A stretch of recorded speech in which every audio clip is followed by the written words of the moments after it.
Hello there, everyone. Welcome back to some more Let's Play Disco Elysium. In the last episode, we began exploring the island out here. The last location we had yet to explore in Martinez, and where it was hinted that the killing shot came from. We found the deserter out here, a Mr. Isolov Liliamanovich Dross, who has not admitted to doing the murder, but all the evidence is definitely fingering him as the culprit. While talking with him, he seems to be having some issues of some sorts. His body is jerking. He has been glancing over here into the weeds constantly, and we have found the Insulendian phasmid here, or rather, it made itself visible to us. We're going to go ahead and talk to it, and see, or rather, attempt to talk to it, and see if we can figure out anything about this creature. You'll also note that I am wearing a different outfit. This is well, you'll see when we get started. Let's go ahead and begin this. Oh, before I begin it though, this will also be the last video for Disco Elysium. The game will end shortly after we communicate with this phasmid. I have done this part before, you might not remember, but I am reshooting this because my previous attempt, I had my webcam plugged in and it has a microphone attached to it, which created an issue. My computer was trying to record two audio inputs at the same time, and there was this horrific echo going on, so I have to reshoot this part. Alright, let's start. The creature stands on long stilt-like legs, antennae hanging from its head like a woman's hair, white and curled at the tips. It is no more than 5 steps away from you. Reed-like tufts stick out of its joints. As the insect moves its forms, it produces a faint hiss, like a reel-to-reel machine spinning after the tape breaks. The hiss is different from the strings you heard before. It says something else in a lower pitch. We cannot make out what it's trying to tell us. Say something to it, quietly. Something like, "Hey." The creature tilts its tiny head to the side and appears to look at you. It is incredibly light, like the slightest gust of wind should blow it away, but it doesn't. So everyone, we have to, oh wow, so it didn't matter in the end. We have to make an electrochemistry check if we want to approach the phasmid, and we need a 12 or an 11 to pass it. I put on all my electrochemistry stuff, and I still need a 12. Kim, this is the Insulendian phasmid. It is. Lieutenant whispers behind you. You hear the familiar ring of his jacket unzipping. Slowly. Painstakingly so. You glance over your shoulder. The man holds a piece of milled aluminum. He begins to pull it open, extremely carefully. It's the camera. Are you sure you won't scare it off? We need a photo, or no one will believe us. He continues to pull the lens open. From the corner of your eye, you see a sudden cascade of motion ripple through the phasmid's limbs. A series of ultrasonic clicks fills your ear. Half-light. I am not palatable. Do not eat me. I am afraid. Kim is afraid. Stop. Now. I won't be one of the fools who didn't take a picture. He has stopped fiddling with the camera, but does not put it down. You see the phasmid turn to him, its mandible antenna reaching out. The motions are quick, sudden. Who cares what they think, Kim? He comes to abruptly. Understood, of course, he says with a nod. The spindly mechanism turns itself back to you, its antenna taking the measure of the air slowly. Listening again will not produce any new results, and talking to it will also not reveal anything else about it. Don't be afraid, Mr. Phasmid. Nothing changes in the cylindrical praying motion of the creature's limbs. They are porcelain white on the inside and reed-colored on the out, beige, light brown, and striped. You are unsure if it is scared or not. Well, let's see if we can get lucky, everyone. I failed this the other 2 times I made the attempt. I'm not expecting to get lucky with the 12 or 11 this time either.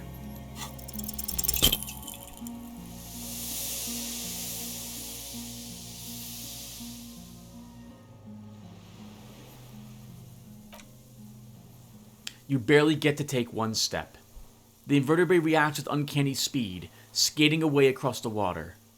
It's gone, like a skipping stone, leaving nothing but rings on the sea's calm mirror. Where did it go? Lieutenant has the camera in one hand and a slip of white paper in the other, developing. Suggestion: you never had a chance. There was something off the moment you approached it. It was scared of you. Of humans. Where did it go? Can you see it? No. Lieutenant shakes his head. It's gone for now, Lieutenant Yefreitor. Did you get the picture? He shakes his head in silence, an expression on his face that you've never seen there before. Say nothing. It's just a blur, he says, looking at the slip of paper in his hand. How did it do that? Glide? It appears the insect can walk on water, like a water strider, you know. It's almost as fast. Uncanny. What now? What now? The old man behind you repeats suddenly. He's put his hand into the ash. It's dirty and black. Empathy, in some kind of strange semi-catonic state.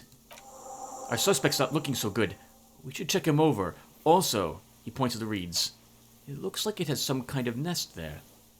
Maybe there's proof in there. Perception. In the reeds, where the phasmid was hiding, you see a little flash of white. Porcelain white.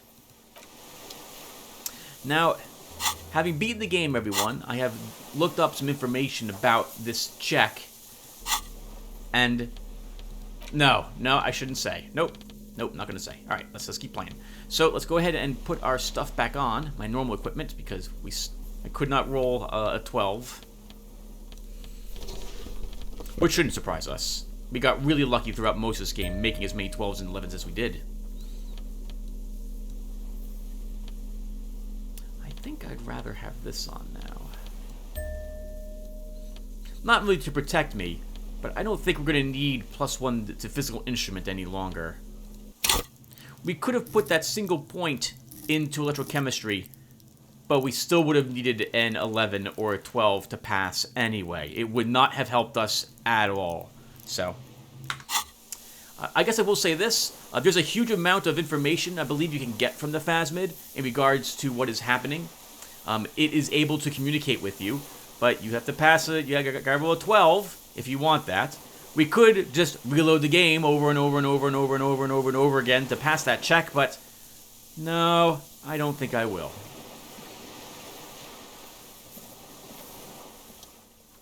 What is it? The old man looks around confused. What do you want from me? I can't go. Sir, how could you not see the phasmid? See? He stares at the reeds and falls silent. Mr. Dross? The man does not respond.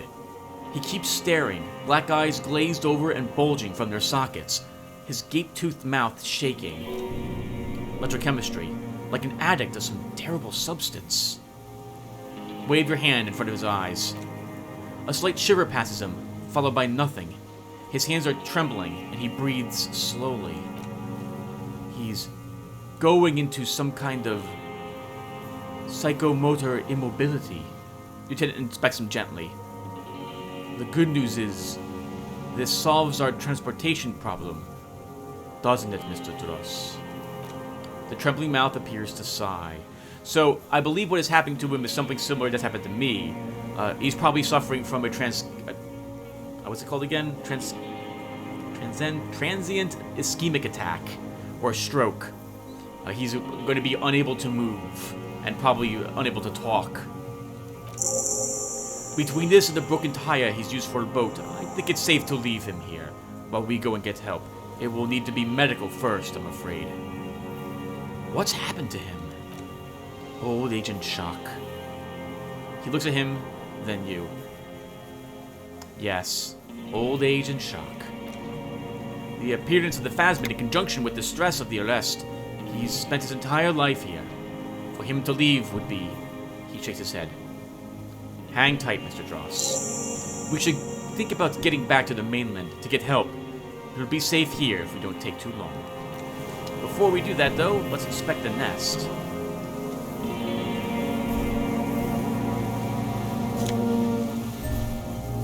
Fairweather T500 helmets. Brother, you managed to collect all the armor pieces.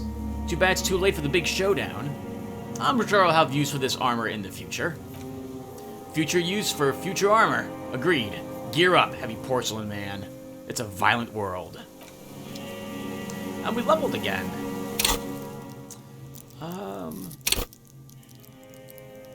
We should put this in something we already have points in.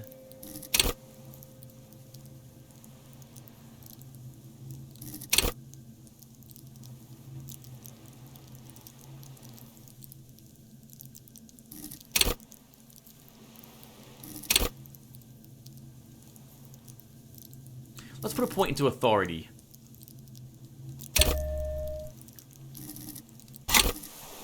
And because I know there's nothing else, there'll be one, I think, one more role we can make an attempt to do. But I'm not going to care about that too much. Like, I don't care about passing it or not. So let's go ahead and put this point into something else that we have points in.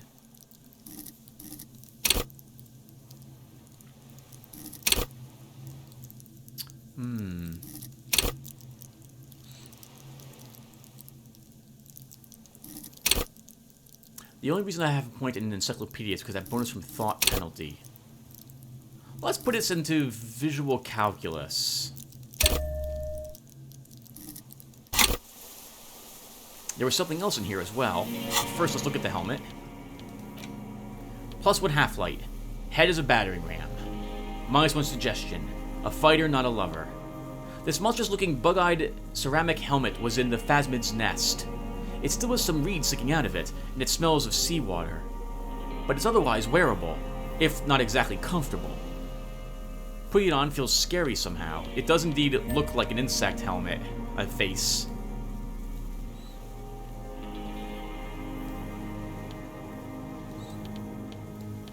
But I'll keep my conical hat on?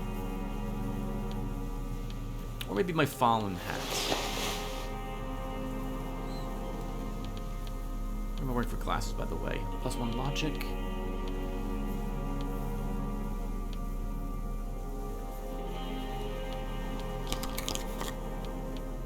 Neat office shades.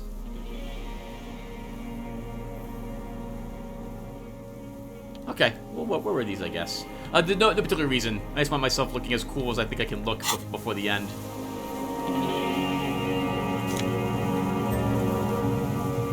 We gained the scope. A common 30mm sniper scope attachable to almost any bolt-action 4.46 caliber. It uses an older-style non-dotted range-finding reticule. Seaweed is still stuck on its lens, and it's suffered water damage from its time in the phasmid's dowry.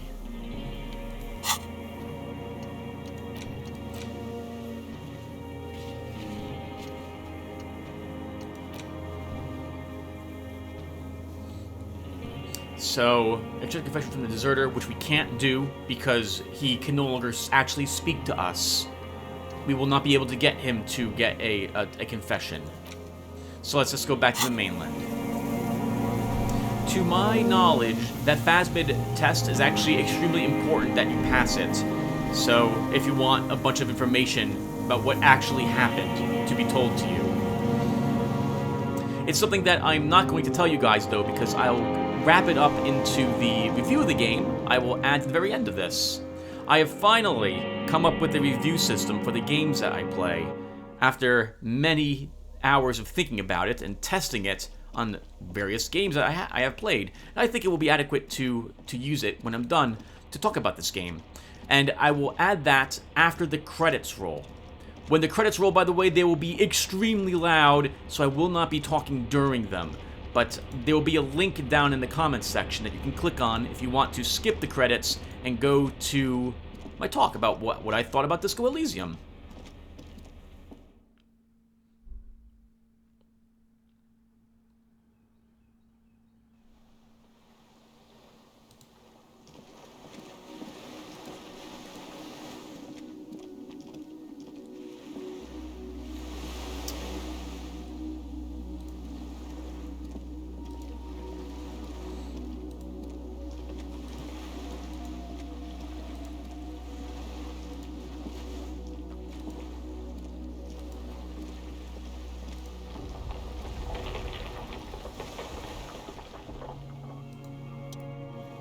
The skiff is swaying on the waves by the dock.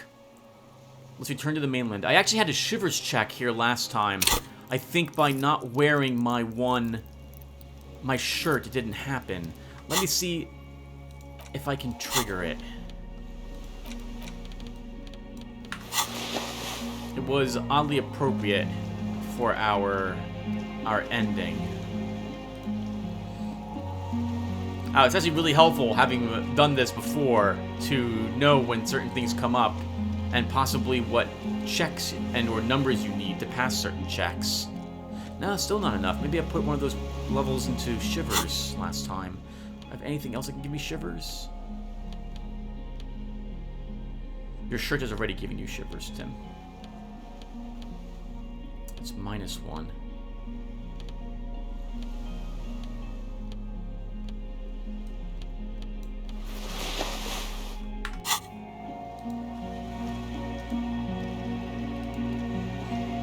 No. Okay. No shivers check.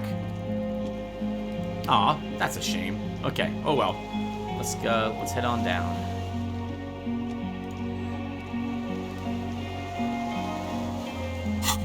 Alright, well, I'm gonna put back on my normal clothes because I think it looks cooler. Let's go ahead and put this on. And then we'll put on our other jacket.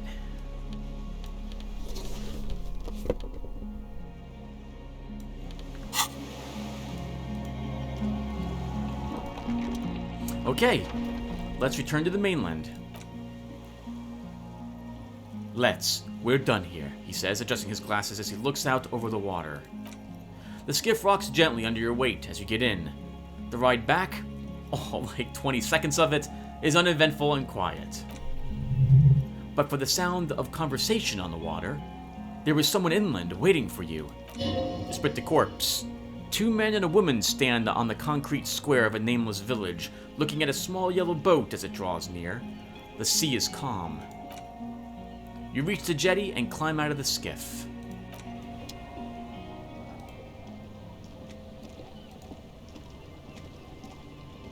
Oh, I don't know if it even attempted it. I don't think I did in this video. If you try to leave your conversation with the Phasmid, you cannot do so. Kim will not let you leave that conversation. You must interact with it right then and there. So, if you do decide to play this game all the way through and reach that spot, make sure you have as much electrochemistry equipment on you as possible before you actually go ahead and begin your... What are you doing, Kim? Kim seems to have a floating notebook. He must be using his psychic eyebrow to do that. Look what the tide brought in, says the man without sunglasses. Hold on, different voice. Look what the tide brought in, says the man without sunglasses. Suddenly his expression changes and he tilts his head. I want to call you a teapot, but I'm honestly kind of impressed. No idea where you got all that gear, but there's no doubt in my mind that some bad people are looking for it. Oh, interesting. He's commenting on all of my armor, I suppose. Chest, hands, feet. And we're not wearing the helmet. Also, you look like a fucking idiot. Visual calculus. This is the man with the sunglasses from the Whirling in Rags. But where are his sunglasses? The armor. No one seems bothered by it. Oh, really? They don't seem bothered by it. That's because you're a cop in an exoskeleton. Yeah, I am a cop in a goddamn exoskeleton. Actually, are you? Are you still a cop? There's so much disco going on, it's hard to tell. Vic, calm down.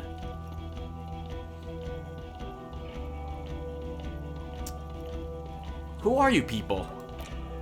Hello, I'm Trent Heidostam. I believe we met on several occasions. This is the gentleman who had his son out by the Feld building. I'm your goddamn partner, Jean Vickemer, and this is your special task force, he says, gesturing towards his companions, or what's left of it. Special Consultant Trent Heidelstam, Patrol Officer Judith Minot. Hi. We've come to scrape what's left of you off the pavement. Lieutenant Kim Kutaragi, Precinct 57. We've just come from the island, he points to the sea fort, where our investigation led us. We might need your help with something later, he adds, suddenly regaining his confidence. Authority. As if he recalled that he's, in fact, a decorated police lieutenant and not a naughty boy. Right. He's slightly lower than us in the chain for his own precinct. But this is clearly a departmental matter, so I'm going to leave you to discuss it among yourselves. Thank you, Lieutenant. It's good to meet you, Lieutenant Kitsuragi, Judith says warmly, flashing Kim the tiniest of smiles. You're the man with the sunglasses. That's right. And you're some kind of murder machine. What is this about? Harry, we want to help you. Trent, I believe this is where you come in? Trent takes a step back. I don't quite know what I'm doing here. I was asked to participate as an expert. I think I need to manage your expectations a little. I'm at best an enthusiast in cognitive science. My background is in something else entirely. I engage in neurology, he makes air quotes, on a merely theoretical level. In fact, I should probably get going. No, Trant, it's too late. You're part of this shit now. He turns to us. What have you got to say for yourself, shit kid? Authority. What does he have to say for himself? He left you to catch the bullets.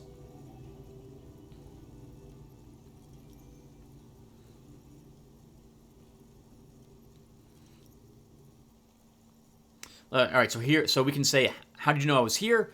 You aren't the man with the sunglasses at all. You're not even a blonde. I'm tempted to do that. You never told me you're not the horse-faced woman. I really don't want to insult Judith. I'm not going to say this. So Trant Heidsom turns out to be special consultant Trant Heidsom. Duped again. No one's who they say they are. You mentioned the task force. Where have you been all this time? There was a mercenary tribunal. Let's start with this. Where have you been all this time? There was a mercenary tribunal. God damn it, Harry. He shifts his weight, crosses his arms, and looks you in the eye. You told us to fuck off. You said we're cramping your style. You're detective god. Fuck everything. All will burn. Detect or die. I said those things. I'm not like that anymore. Are you sure? He squints at us.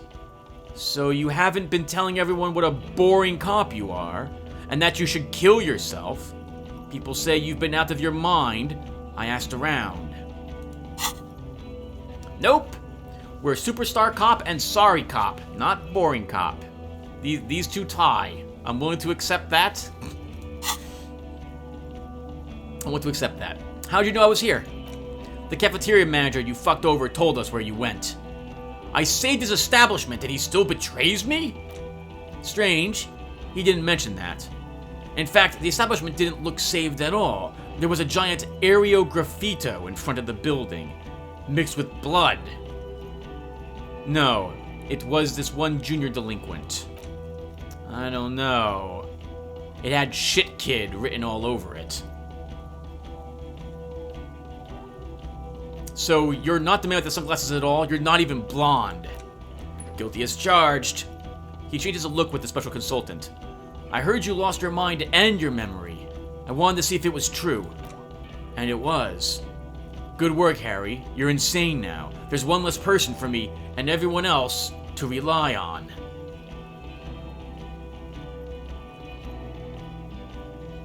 I suspected something was off. Did you? He adjusts his tie. Or did you literally not recognize my face? We've been partners for how long, Harry? Don't answer that. You don't remember. Suggestion. He's right. Don't start guessing. Now's not a good time.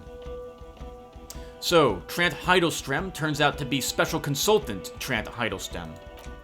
Yes, I'm Trant Heidelstrem. I never said I wasn't Trant Heidelstrem.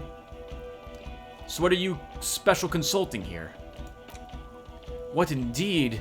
He looks at the dilapidated shacks than you.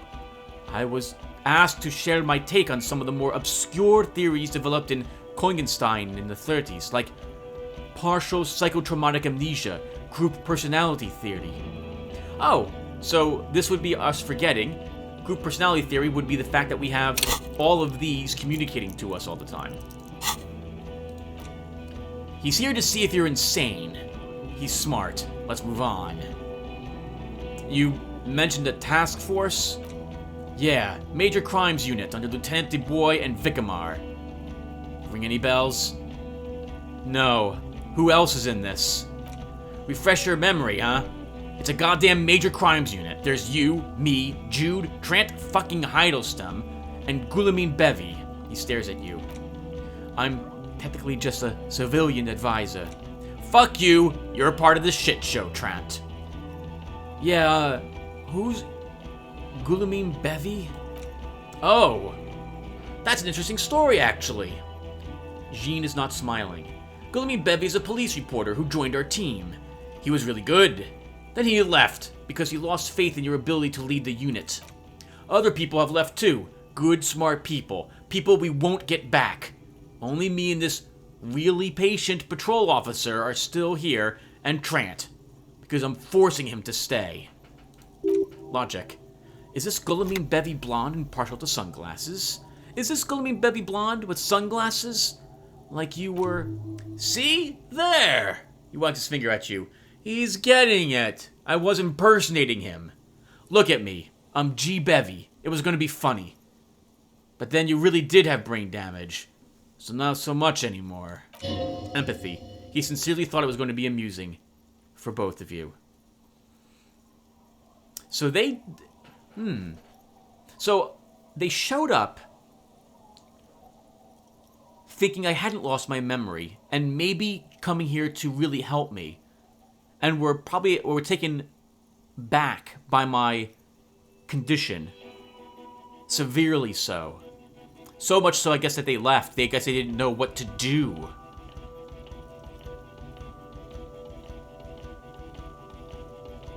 And he thought that I might laugh at the fact that how he was dressed at the moment. To be fair to these officers, I was a very different police officer before I woke up with amnesia. Okay, so what does the unit do? Do? It's a major crimes unit. We cleared the desk of cases so Precinct 41 doesn't look like the worst station in town. We're shit tier now, Harry, because of you. Esprit de Corpse. They're your posse. What remains of it. Handpicked and lost. We chose them explicitly to help us solve crimes. We had several other members leave because of our actions. I guess our addiction to speed, drinking, smoking, being depressed, and what have you. The 41st isn't... He trails off, not wishing to finish that sentence. We're not shit tier, and I don't think I agree with John. Our own caseload shows that we have done an amazing job, I think. However, we probably are ruining it recently with all the problems we've been having. None of this is ringing any bells. The bells aren't ringing because you have brain damage. Trant, he turns to the blonde. This is where you come in. How bad is it? Well, he doesn't have visible tremors. He talks without slurring. He can drive a boat. He's standing, reasoning. All good signs, but complete retrograde amnesia, episodic and semantic. As displayed in the station call, our interactions with him, and I don't want to be a snitch, but also mine with him before, when Harry did not seem to know who I was. It's all very interesting. Interesting. Yes, interesting. I have my theories, but I would like to hear Harry's thoughts first. Harry? He turns to us. What do you think happened to you? Neurologically, psychologically, and why not socio-economically? So we can say, you think I'm so poor, I lost my memory. I drank so much, we can say I drank so much, I lost my memory, and I'm now slowly recovering it. This is what I think I will probably choose. I made it all up. It was a fantasy, a stupid joke. I know what I am. Nope. It might have something to do with anomaly in the church, a 2 million hole in the world. Maybe it does. Maybe it does, but I don't think so. I don't think we spent the night in the church, even though we were near there when we crashed our car into the ocean, or the bay. I'm a highly experimental detective. This was a method I used to solve the case. Maybe. I don't think so, though. Something so sad happened to me that I couldn't be me anymore. It was a defense mechanism. Yes, but that that ties with this. We drank so much because of this. So, number 2 it is. I drank so much I lost my memory, and am now slowly recovering it. He is getting better, and I can confirm he drank a lot of alcohol prior to it happening. I believe he drank. Jean turns to us. People do that, especially this one. What they don't do is forget their whole life because of drinking. But, Detective Vickemer, she interjects, he has blanked out before. I have. Yes, a couple of times. After some of the more serious benders. She pauses, remembering. One was after the 2 drunks case. And the other when we looked into that mural. Interesting. So at first he dipped his toes into it. Prepared.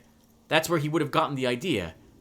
Yes, practice. And then he used alcohol to get there, so to speak. Well, what do you mean? Well, here's my theory.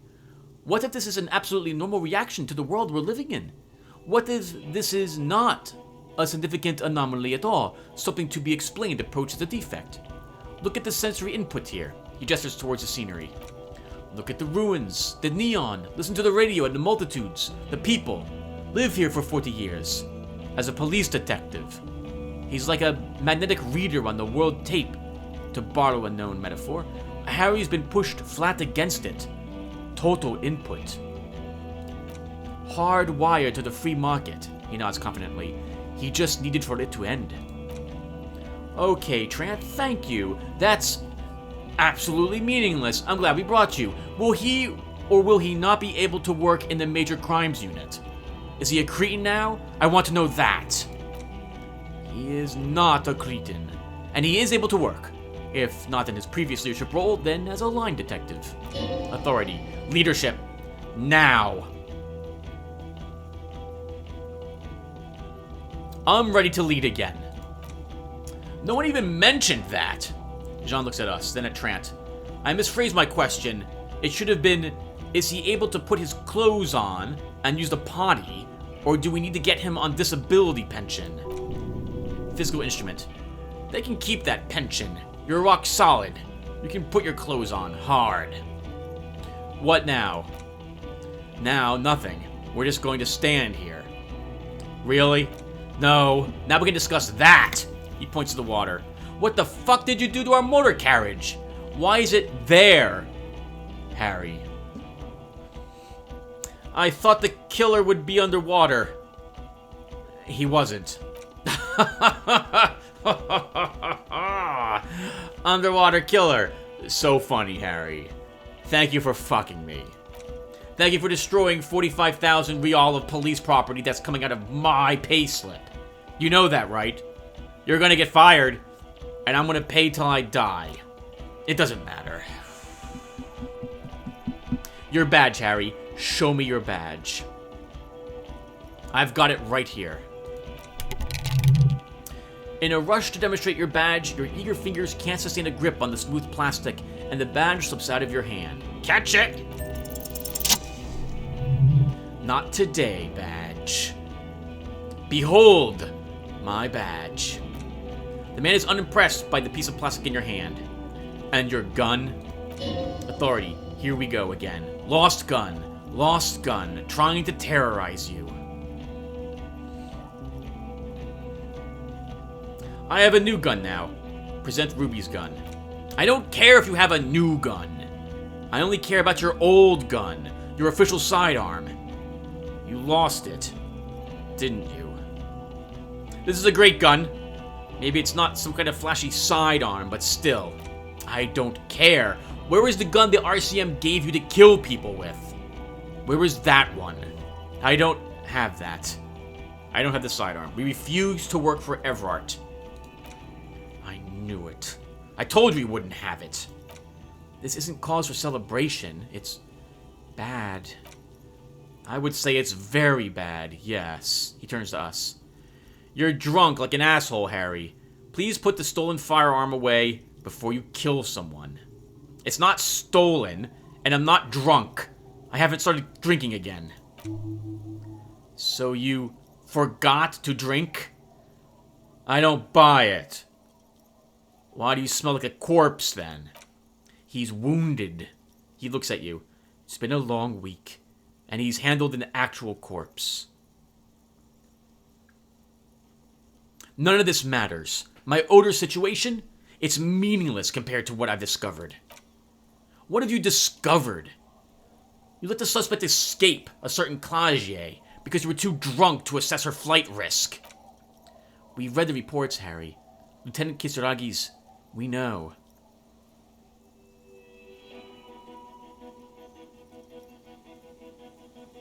Klagier. She was some kind of spy from the Occident, specially trained. Oh, well, if she was specially trained. He rubs his face in frustration. I'm not even going to get to the other suspect, the one who shot herself in the head. Or the fact that you very likely sold your gun for booze. That's peanuts. That's nothing. That's a humorous antidote. Compared to the 7 people who were gunned down, the streets are literally red with blood, Harry. It was a fucking mass murder. He did everything he could, Lieutenant interrupts him. We did everything we could. The company hired unvetted mercenaries. Lieutenant Dubois got between them and the locals. They spread the corpse. Here comes the cavalry. He did so at considerable risk to his own life. He was shot and survived only because of his armor. We stopped an execution, not a negotiation. The loss of life was minimal compared to what it could have been.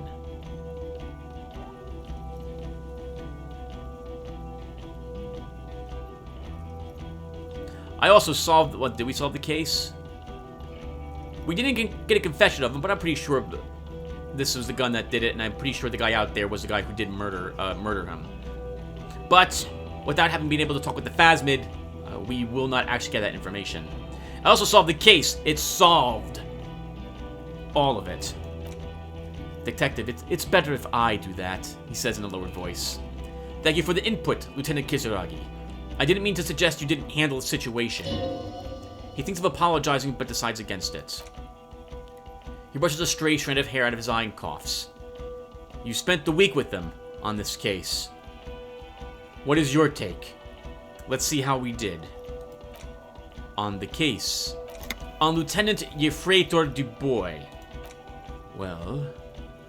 He pulls up his collar.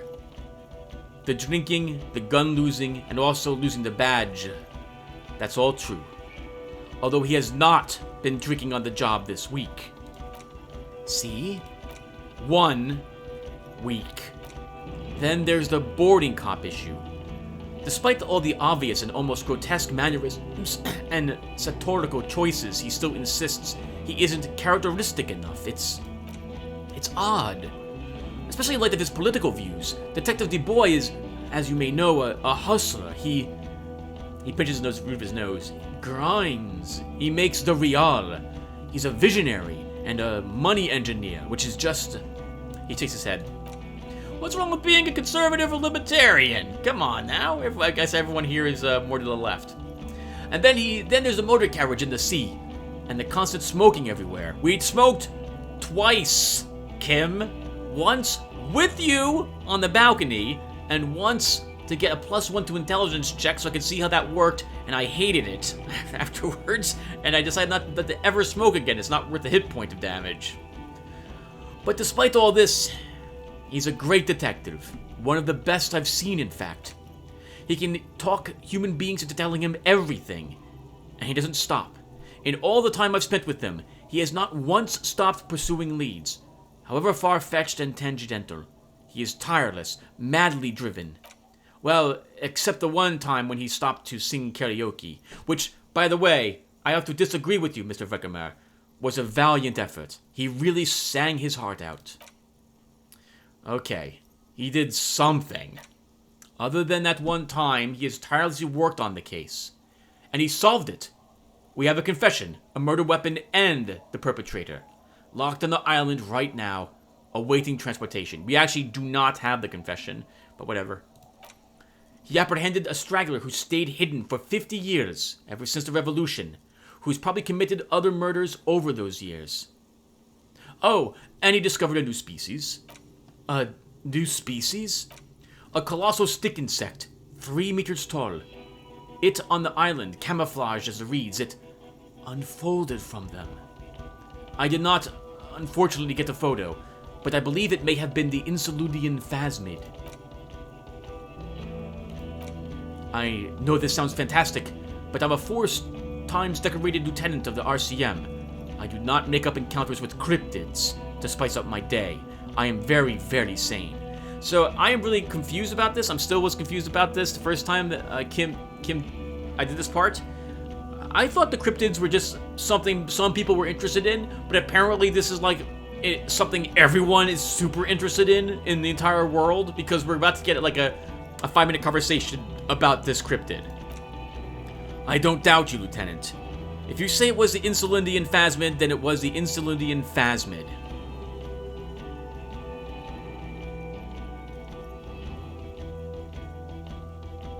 It's incredible, but it was real.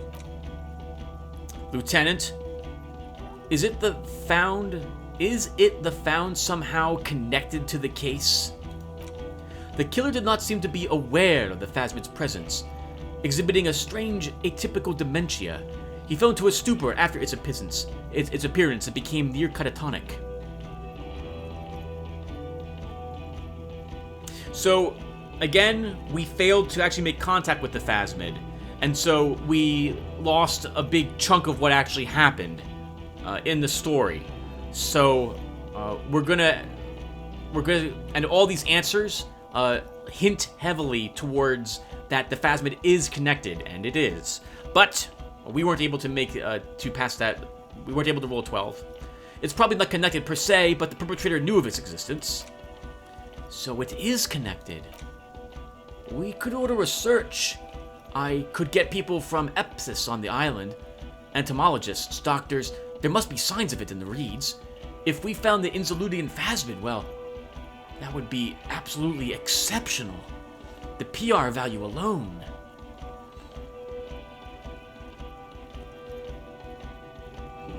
There was also a dead man on the boardwalk, a missing person I found. Yes, fallen through a gap in the boardwalk, drunk. How did you know I found him? Did we call this in? The body was transported to Precinct 41, our morgue.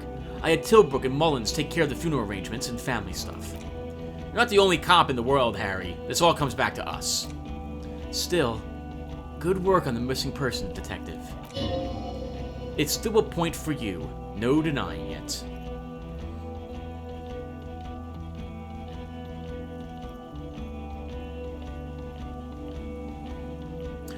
The Phasmid was probably female. The reeds are its nest. Female? What makes you think so? You had to see it. It had the subdued colors of a female, and the nesting behavior too, I think. Incredible. Were there eggs in the nest? Not as far as I could see. There were other things there, though. He turns to us. It had gathered items in its nest, a helmet and a scope. Actually, you know, this would indicate it was male. This is far from anything in my field, but I think such nests are called bowers. They're for attracting mates. I still think it was female. Of course. As I said, I'm only guessing. I didn't see it. He pauses, turning something over in his head. It must be robust if it can move a whole helmet with its limbs. I don't even know what parthenogenesis is, so I'm not going to suggest that. It had mandibles that looked like hair, and it was completely white on the inside. Yes, but also reed-colored, beige and brown, and a little green on the outside. After unfolding from a single stalk, it still retained parts that looked like reed tufts on its limbs. Incredible, he repeats, turning to Vicamar. It's a toughie that you don't have a photo. This would look very, very flashy in the papers. None of it says Villeggiante murders to me at all. Great PR. I tried to. I got only a blur. Empathy. Ouch. We can still work Cop discovers new species in there. I know a good guy in La Majeste, but only after the École Supérieure people find it.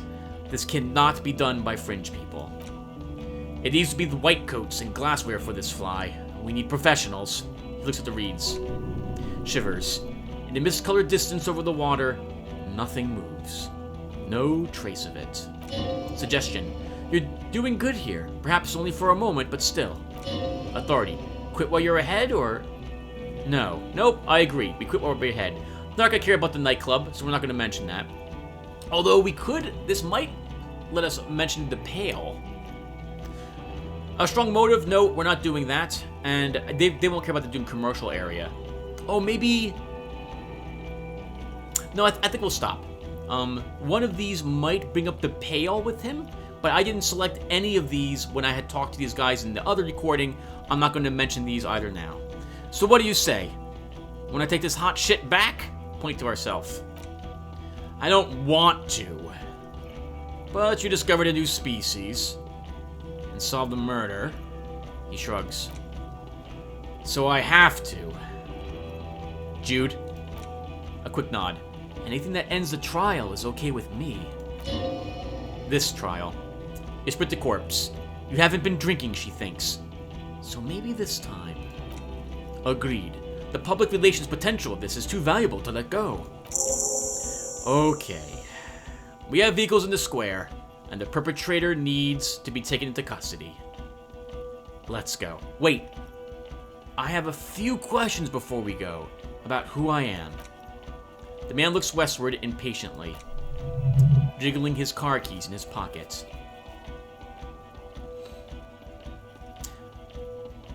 I chose three of these, sorry, last time I was here, and I will choose the same three. Okay. Am I a dirty cop working for La Puta Madre? No.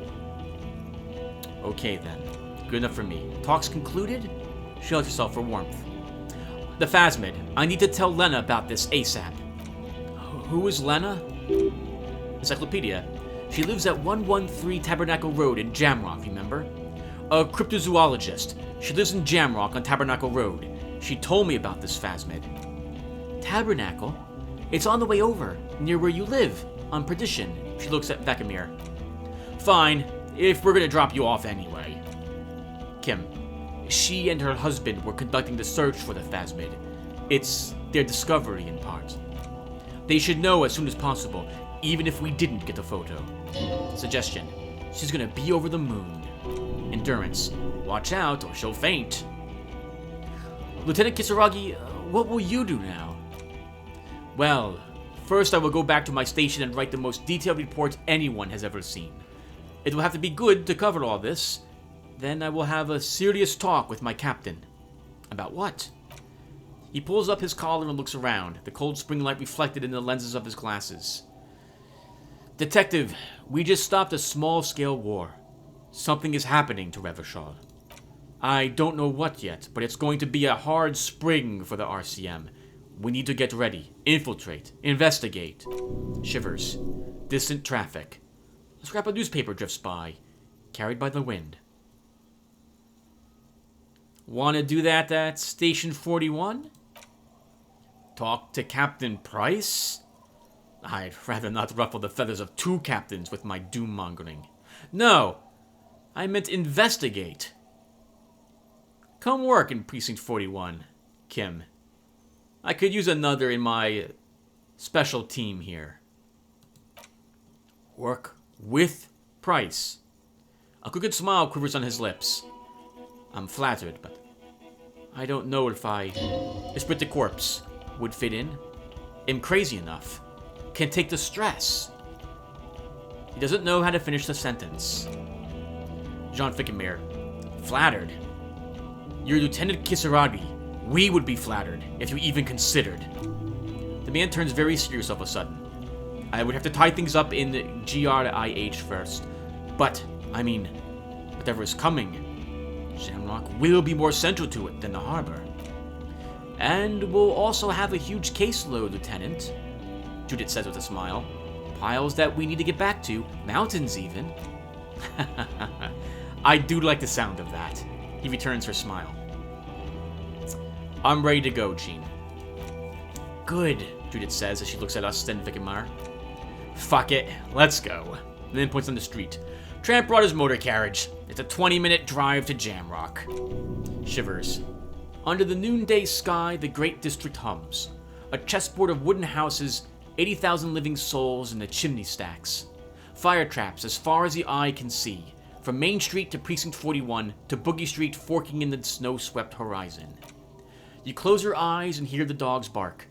A lone woman sits by a factory window, dreaming of meteorite strikes. On Rue de Saint Jerome, a square bullet slides into a square-shaped chamber. In Old South, a man without eyelids smiles. Spring has come. It's time. Esprit de Corpse. Torsen? Yes. McLean? Yes. Heidelstein? No. Vicamer? Yes. Dubois? Of course. Really? Nick Gottlieb looks up from the list. I hear he's quite unstable. You say that like it's a bad thing. Captain Ptolemy Price points his pen at the doctor. It's dim in his office and the curtains are drawn. Harry's our man. He'll pull through. And when he does, he'll side with Revachol. Understood. Gottlieb returns the list. Minnow? Of course. Wonderful. Judith looks north. Then can we please just go back to Jamrock now?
Okay, everyone.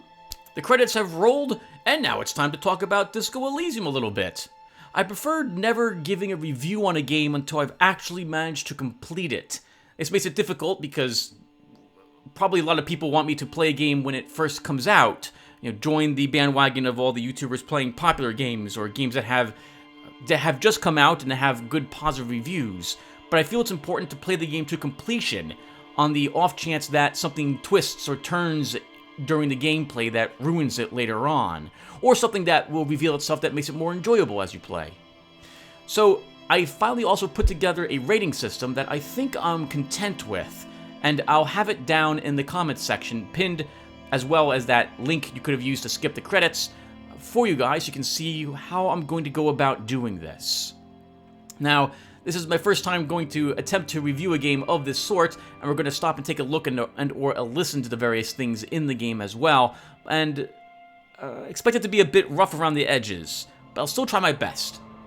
So let's get to it, shall we? One of the first things that people like looking at is the graphics of the game, right? In fact, that tends to be something that draws a lot of people's eyes to a game, quite literally, in fact, is how good it looks. People are willing to forgive a game for not being as good looking if the story is good or the gameplay is fantastic. An example would be the old Hexen game that I liked playing, and a bunch of games came out recently which are like FPSs with poor graphics, but the gameplay is phenomenal. For Disco Elysium, the graphics in this game are nice, but I think they're rather simple.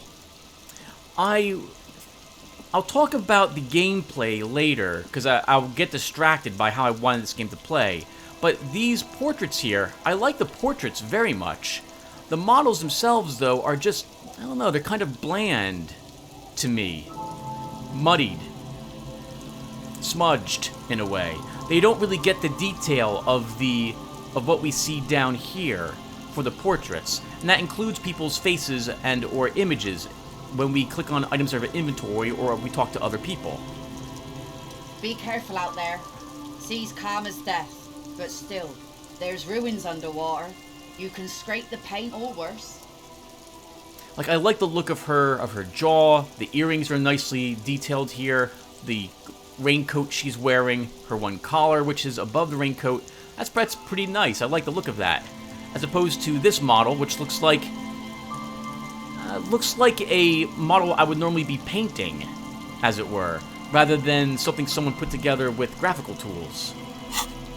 The same goes for all the equipment that we're wearing and so on. I do like that our clothes tend to look like the pieces that we pick up, but I still think that these are much better detailed than what we're actually wearing. Plus, our frog visor doesn't have the eyeballs on it. So there's also that. This game, basically, it's not very pretty, but I don't think they were trying for that. I have played, however, many games that are far prettier than this, which contained a good amount of lore in them as well. Planescape Torment and Tides of Numenera look amazing, even today. And in the case of Planescape Torment, that came out in the early 2000s or so, and it looks good to me, even today, compared to this. So, I don't think this stands up to those games well. It also doesn't seem to stand up to me for other hand-drawn backgrounds that I've played, like Septerra Core or Machinarium.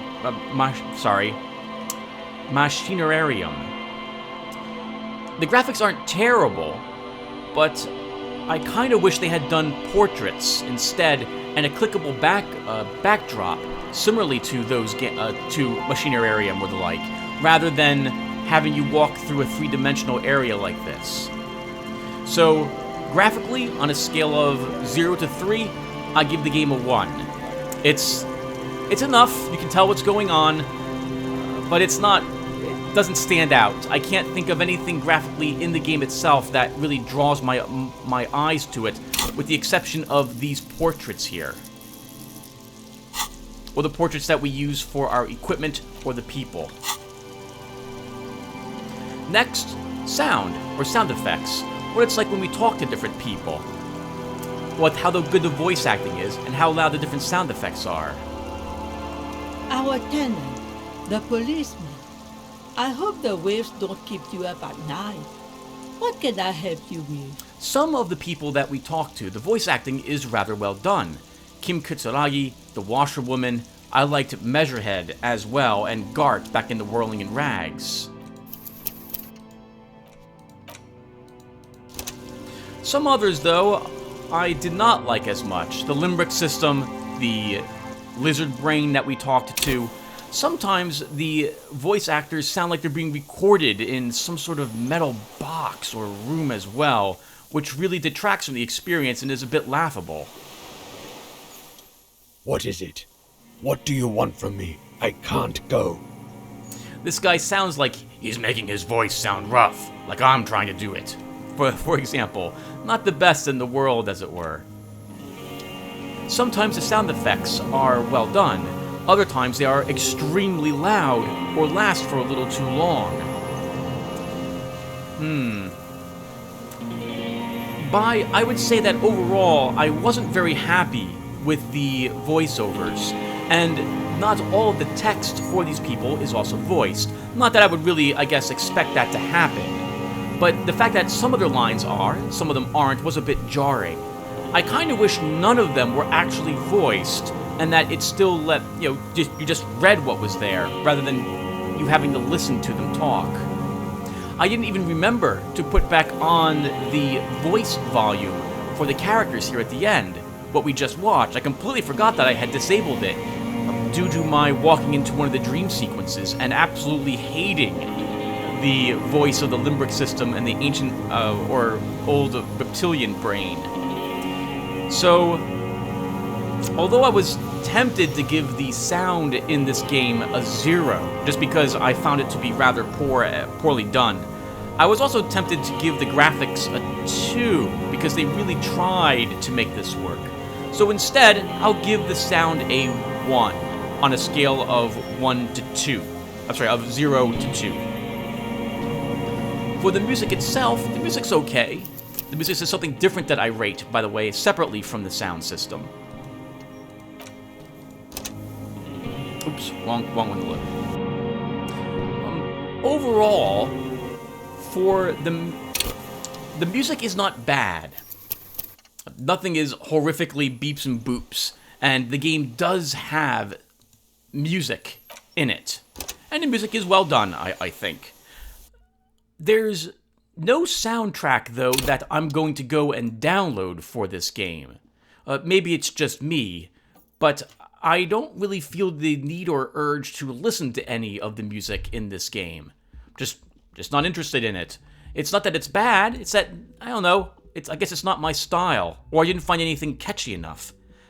Take Warlock, Project Warlock, for example. I was listening to the soundtrack to that game, driving back and forth to work for quite some time. I still listen to the Spirit Engine 2 soundtrack when I'm coding. I listen to Planescape Torment, or I use the sound from Alone in the Dark, or the Quest for Glory series when I play role-playing games.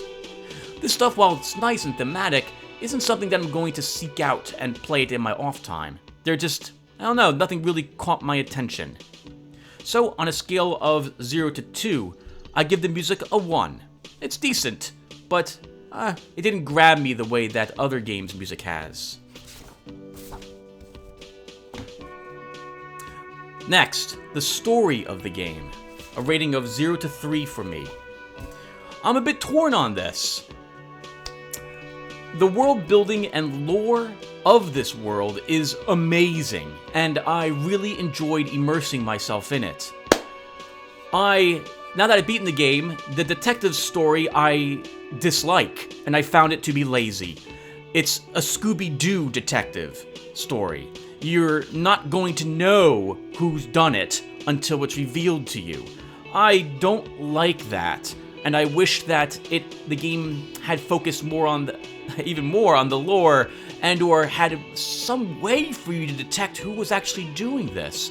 Maybe it was just unluck on my part, in that I wasn't able to pass some sort of checks or passive checks. Maybe there would have been a way for me to actually know who this gentleman was. Maybe a conversation with someone here might have revealed that he at least existed, but somehow I don't think that was the case. And the existence of the Insolutian Phasmid at the very end, who is partially to blame for what's occurred, if I have read the spoilers correctly, is also rather lazy. revealing something that important at the very end and then having that be the reason for it. Wasn't a fan of that.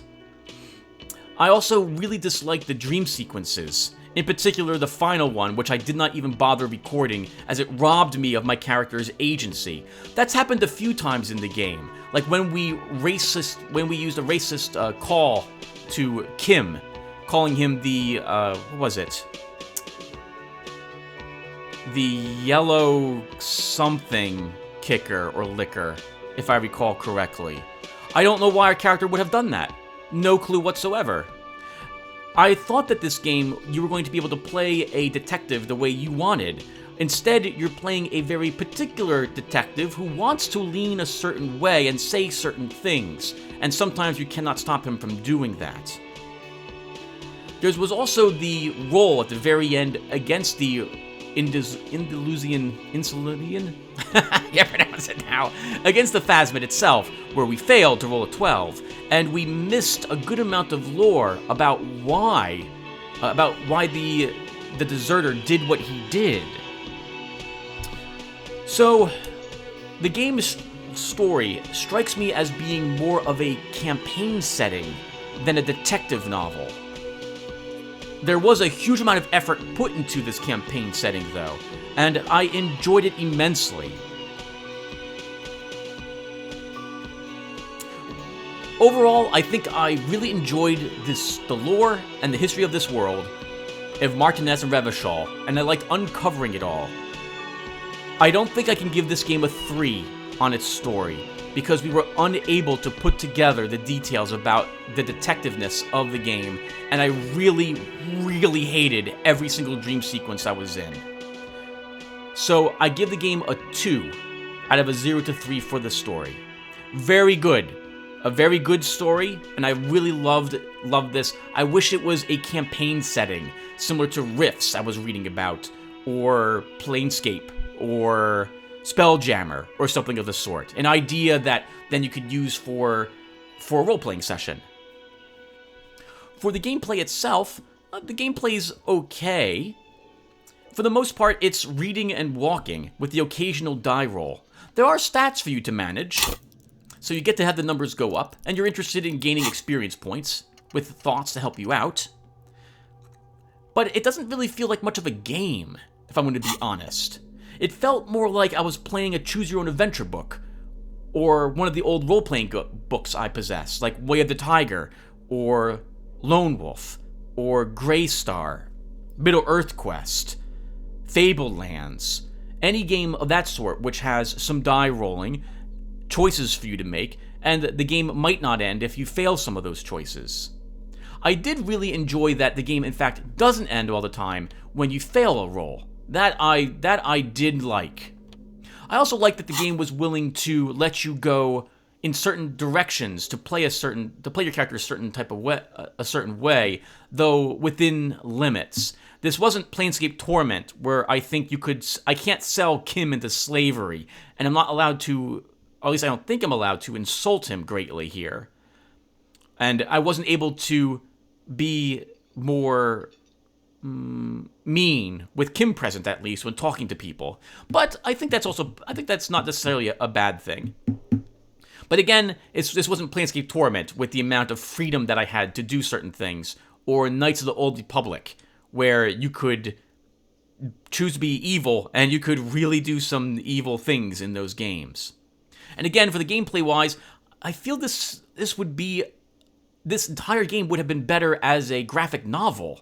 Similar to, well, maybe I'm getting into the controls a little bit. Yeah, I'm getting into the controls a little bit. So, on a scale of 0 to 3, I give the gameplay a 1.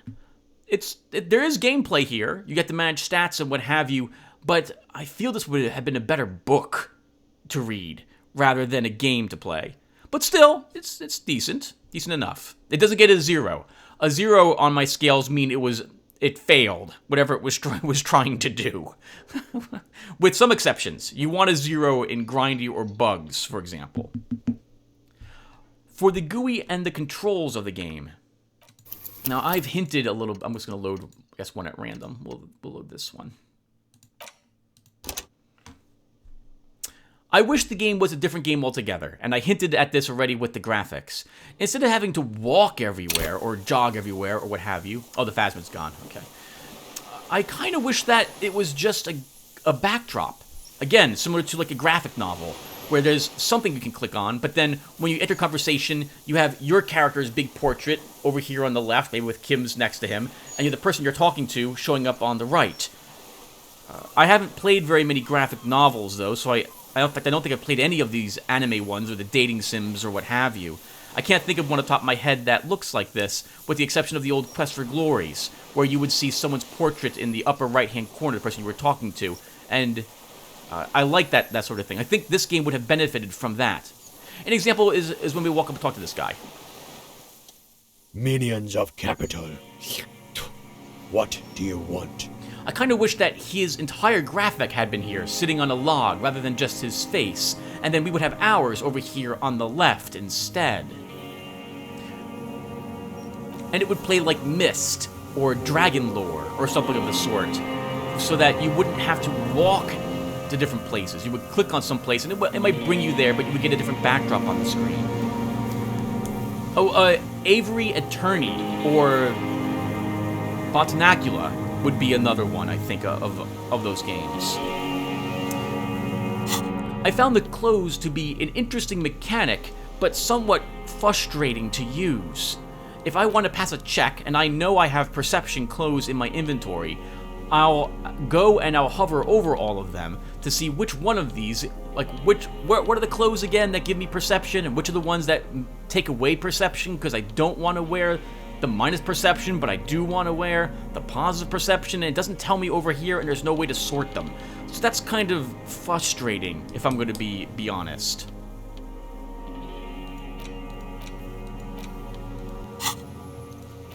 The map is also so-so. It does tell me where some people are, but not where others are located, and sometimes the white is visible, that I can go ahead and make this white Volition legendary check with Klage, Mish Orange, Disco Dancer, but I know she's not there anymore. I can't actually make that check, so this should be gone from my list. This confused me for a little bit because I doubled back to see if I could do some quests, and you can't, even though it says that you can do so here. I did very much like the map being something you could pick up optionally, though. I like that you didn't start with one. And the tasks are nice. I like that list as well. It took me a little bit of time to actually understand how this works. I thought that all my, when it comes to the stats here and what these little diamonds mean. You pick it up right away, so it wasn't so difficult, but I am glad that I had played the game for a little bit before I started recording it, finishing the first day.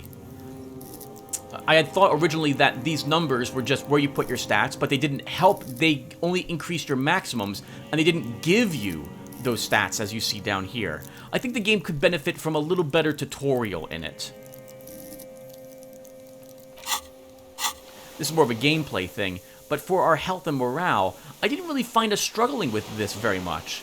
Maybe it was the type of character that we made. Our Harrier must have passed many more passive checks. Perhaps our points and pain threshold allowed us to avoid taking as much mental or physical damage. Same thing with Volition. But I didn't really panic about health or morale at all. And we have so many charges for this stuff, and so much money, $70, with a free room to spend the night in, that this wasn't difficult at all for us. So, I guess maybe it was just my character that I built.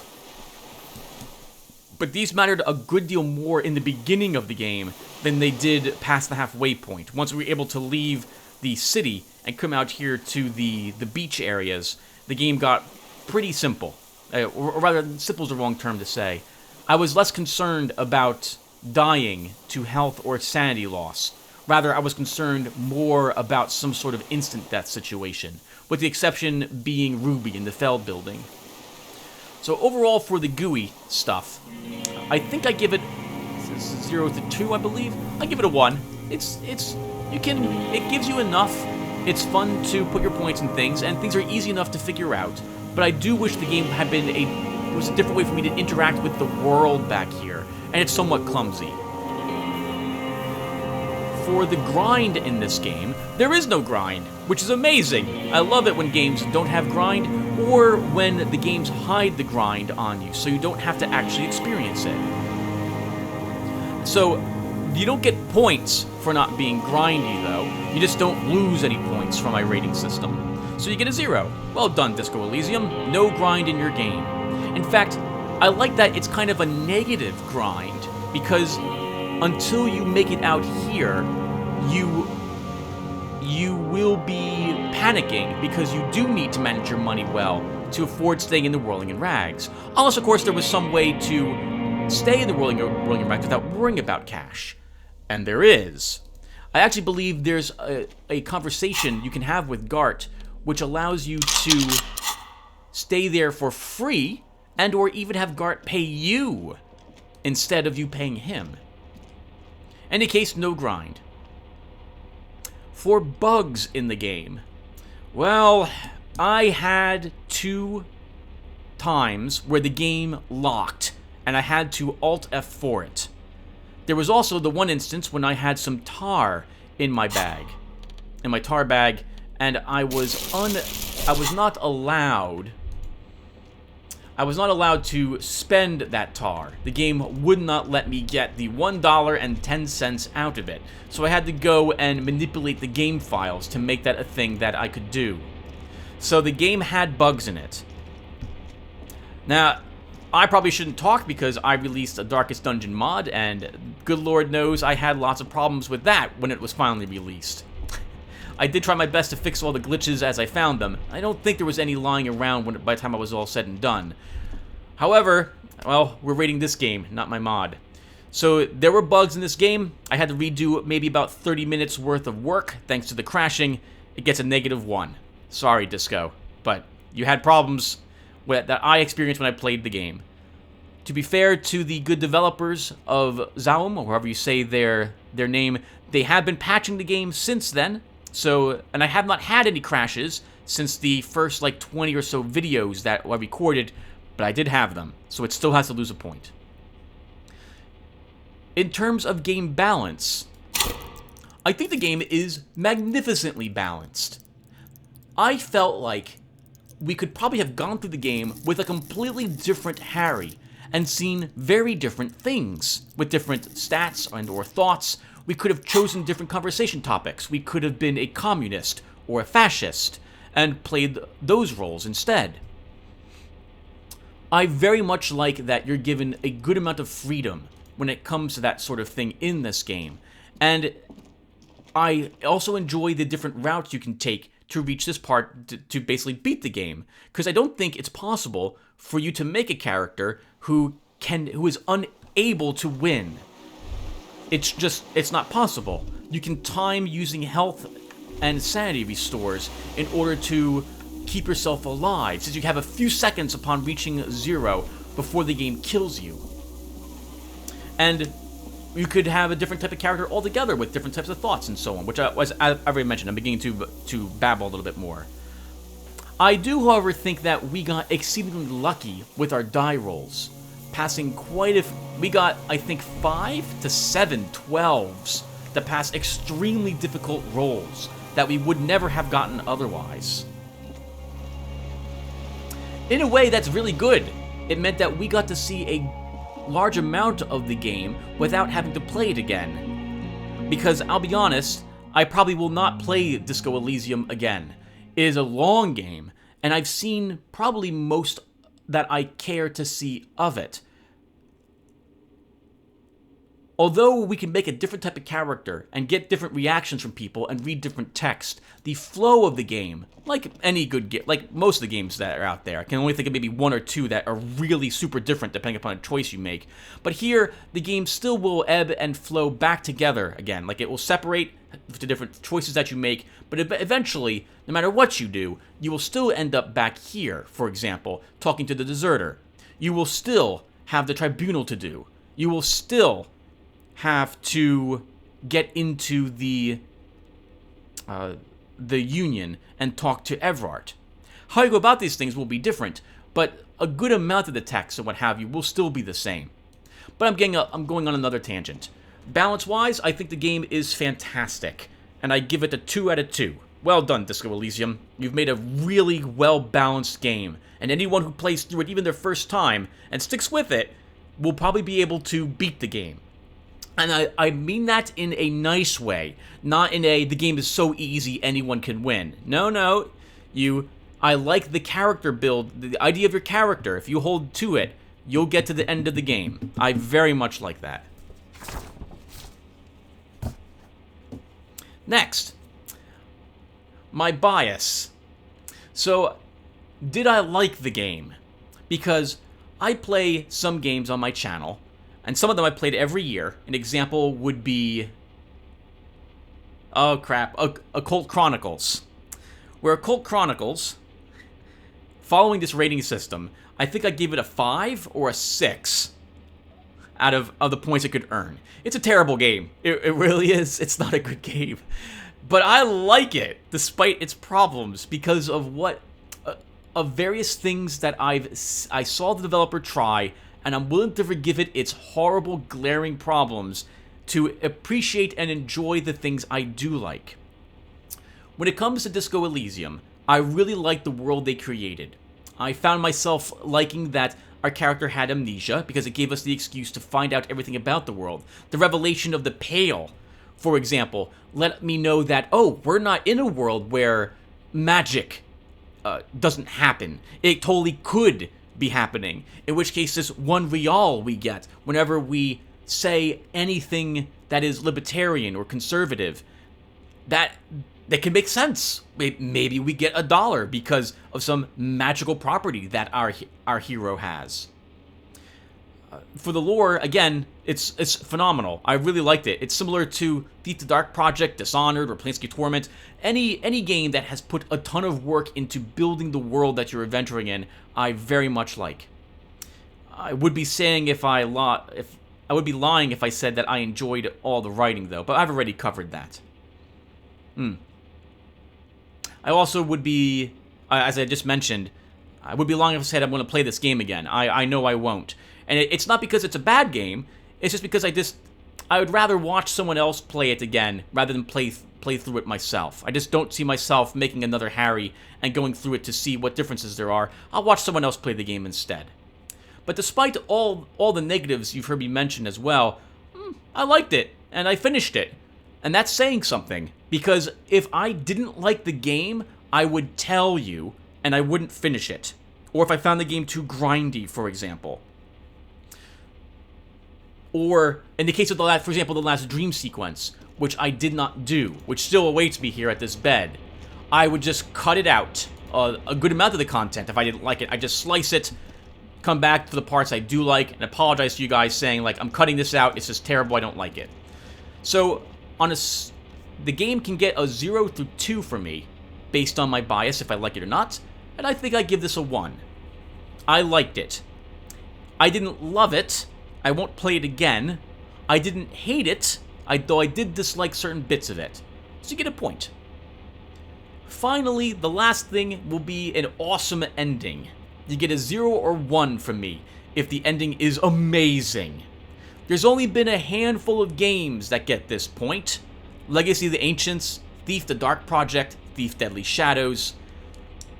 Anachronox's battle against Data was amazing as well. I really liked the back and forth between them. And the end of Vaporum was incredible. I did not expect such a twist at the very end of those games.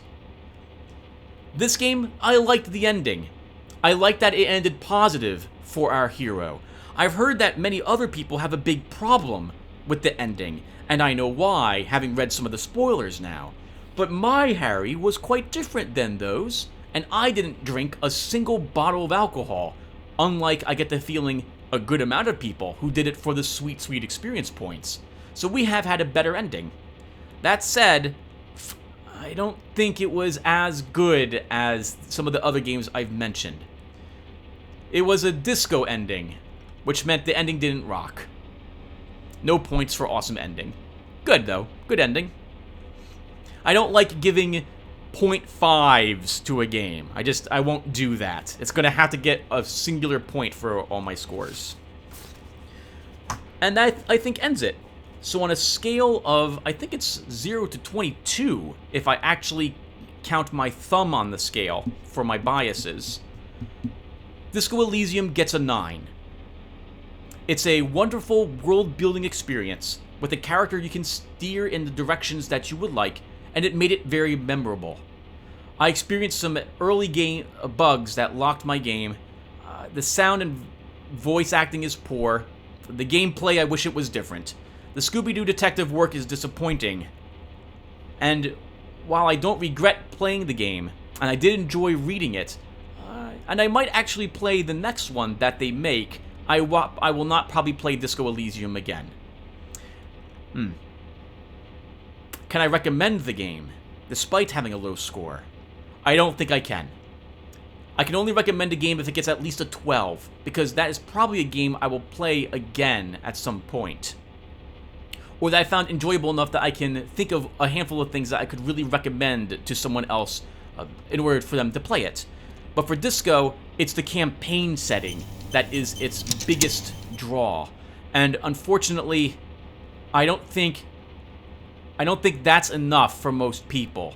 If they don't mind that that's the biggest draw to this game, then I could probably recommend it, but I don't think I can. So there you have it, everyone. I hope you like this. I know that this game has phenomenal reviews on Steam and GOG, with tens of thousands of people really recommending it.